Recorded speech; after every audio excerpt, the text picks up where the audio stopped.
Nesta semana, o senador Sérgio Moro foi absolvido no Tribunal Regional Eleitoral do Paraná por 5 votos a 2 da acusação de abuso de poder econômico. Logo depois do resultado do julgamento, o parlamentar disse que o TRE preservou a soberania popular. Vamos ouvir. O TRE preservou a soberania popular e honrou os votos de quase 2 milhões de paranaenses. É tempo de pacificação institucional e de respeito ao Congresso Nacional. Não há inimigos em uma democracia, mas apenas adversários. Os divergentes em uma sociedade livre precisam ser convencidos e não eliminados. Vamos ao debate. Zé, após o resultado do TRE do Paraná, o que esperar do julgamento do recurso no TSE? Sinceramente, não sei, Leandro. Eu já perdi a esperança de tentar antecipar diagnósticos na jurisprudência brasileira. Porque como é que você, do mundo do direito, antecipa diagnósticos? Olhando a jurisprudência, a posição das cortes e tentando tirar ilações sobre isto. No caso aplicável ao Sérgio Moro, que diz respeito à pré-campanha, algumas das premissas foram assentadas em julgamento anterior do Tribunal Superior Eleitoral, quando foi apreciada a pré-campanha da juíza Selma Arruda, que era conhecida como Moro de Saias. E o problema também aconteceu na pré-campanha, quando se falou de gastos excessivos, etc. E o TSE fixou uma afirmação como premissa, com um voto vencido, que era do ministro Fachin na época, de que a pré-campanha, naquele caso, tinha implicado num desequilíbrio eleitoral. Esta premissa, em tese, haverá de ser aplicada agora, mas com algumas diferenças. Por exemplo, será que a campanha presidencial desequilibrou? Segundo 2 votos vencidos do Paraná, sim. Segundo a maioria votante, não. Deve ser computado o período no pré-eleição, quando a pessoa mudou de candidatura? Eu, pessoalmente, acho que sim, mas eu não sei qual vai ser a posição do TSE. Nem mesmo sei se a premissa daquele julgado da Selma Arruda será respeitada. Por quê? Porque são outros ministros que vão julgar. Se você olhar, aquele caso da da senadora Selma Arruda, que perdeu o seu mandato, ela tinha como relator o ministro Og Fernandes, um ministro do STJ, que já não está mais na composição da corte. Nós temos outros 2 ministros do STJ, outros ministros do STF, ministra Carmen Lúcia não participou daquela votação, estava lá o ministro Barroso, que já não está mais, o ministro Fachin não está, vai estar o ministro Cássio Nunes. Nós temos outros juízes que são oriundos da advocacia. Agora temos Floriano de Azevedo Marques, André Ramos Tavares, 2 excelentes juristas, professores. Eu não sei como é que o TSE vai decidir.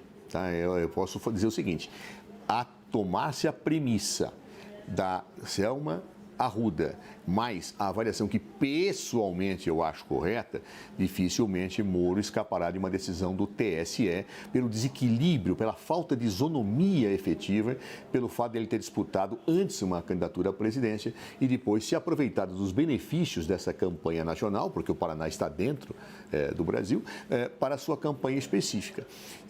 Pessoalmente, é minha opinião. Agora, isto será seguido pelo TSE? Eu não sei dizer. Claro, não sei dizer, porque não sei como votarão os ministros dentro dessas 2 premissas. Mesmo que sigam a jurisprudência, no caso Selma Arruda, haverá essa discussão. Claro. Alguns dirão, não, mas Moro não tinha intenção de se favorecer. Bom, a questão é objetiva, o tratamento isonômico não passa por má fé ou não. Se ele mudou e foi beneficiado por gastos eleitorais na sua pré-campanha na condição de presidente da República, ele tem uma situação de benefício em relação a outros candidatos, né? Como, por exemplo, o senador Álvaro Dias, que era um senador antigo do Paraná e que perdeu a eleição para Moro numa situação bastante paradoxal, porque Álvaro Dias era o padrinho da candidatura presidencial de Sérgio Moro, e depois Sérgio Moro, quando teve indeferido o seu registro eleitoral em São Paulo, porque realmente não tinha domicílio, criou lá uma artimanha, foi disputar no Paraná e desbancou o seu padrinho, né? Se a ética efetivamente existiu nesse caso, parece que não existiu, não modifica, isso não é interferência no processo de julgamento. O que deve ser visto a isonomia. Houve equilíbrio ou não houve? Pessoalmente, eu acho que não houve, porque quem está em campanha presidencial gastando o que foi gasto antes, isso terá reflexo regional no Paraná. Agora, pensarão assim também os ministros do TSE? Não sei. Então, aqui só resta aguardar. Quem disser que sabe o resultado vai ter que realmente se credenciar naquele clube dos bidus, dos videntes, porque é impossível saber nesse momento. Alexis, concorda com o Zé?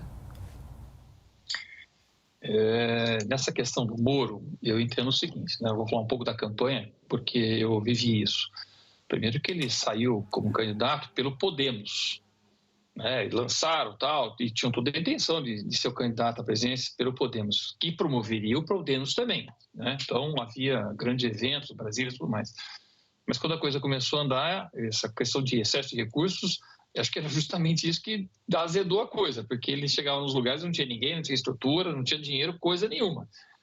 Mas ele teve uma exposição midiática, isso é fato, mas faz parte do jogo, e aí ele simplesmente foi para o União, né?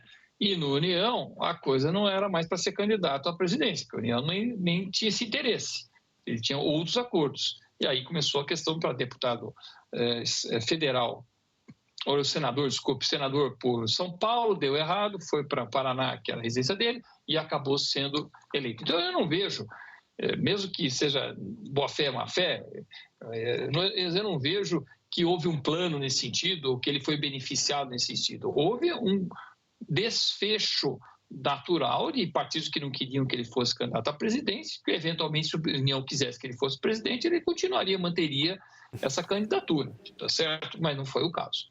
Senhores, obrigado pelo debate. O grande debate termina aqui. Lembramos que as opiniões que foram emitidas não refletem necessariamente a posição da CNN Brasil. Para você, uma boa noite e um ótimo final de semana.